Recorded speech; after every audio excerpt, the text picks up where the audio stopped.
Am 1. September startet in Deutschland der französische Film Un homme à la hauteur, mein ziemlich kleiner Freund. Ende Juli hatte ich Gelegenheit, den Hauptdarsteller Jean Dujardin in Paris zu einem Interview zu treffen. Hat die Liebe zwischen Alexandre und Diane eine Zukunft? Glauben Sie wirklich, dass sie stärker ist als alle Vorurteile?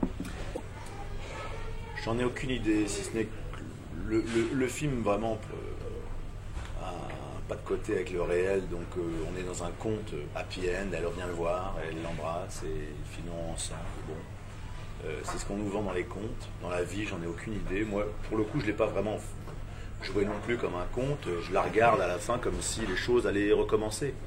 Il n'est pas dupe, on imagine aisément que dans sa vie, il y a eu comme ça des moments un peu avortés, et il a fallu recommencer les choses.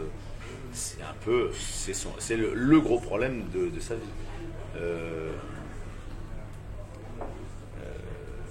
C'est une fin ouverte, j'en ai aucune idée. Ganz ehrlich, ich habe überhaupt keine Ahnung, weil was Sie gesehen haben, das ist ein Happy End in einem Film, ein Märchen. Und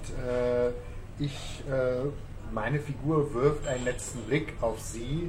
Und das ist ja kein Blick, er ist ja nicht naiv. Er weiß ja, dass es Probleme gibt. Also ich habe wirklich keine Ahnung, wie diese Geschichte im realen Leben weitergehen würde. Für mich ist das eher ein offenes Ende eigentlich. Est-ce que vous préférez faire des drames ou des comédies? Non, je préfère les deux. Comme dans la vie, je n'ai pas tout le temps envie de rire. J'aime pas m'ennuyer surtout. Donc c'est pas pour refaire ce que j'ai déjà fait.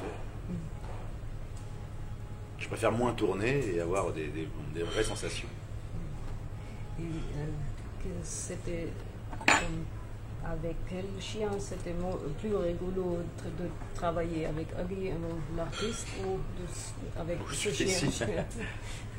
Je pensais que ça serait compliqué avec les deux, et en fait c'est pas compliqué, un chien, enfin surtout ces chiens-là, sont des chiens très très doués, on les rencontre quelques semaines avant, on fait des répétitions et c'est très amical, c'est très simple. Mais c'est pas des... Moi je suis pas contre les contraintes au cinéma, même quand c'est compliqué, si on doit transpirer beaucoup, je pense que ça se mérite vraiment un film, on doit aller au bout, et généralement quand on transpire pas beaucoup dans un film, c'est pas bon signe. Il faut... Ouais, ça se mérite quoi. Il y a une notion de mérite chez moi. Je dois être content à l'issue du tournage, me dire voilà, on a bien travaillé. Genau. Also, die erste Frage war, ob er lieber Komödien oder Dramen spielt. Er hat gesagt beides. Er hat nicht immer Lust zu lachen. Andererseits möchte er sich in erster Linie vor allen Dingen nicht langweilen.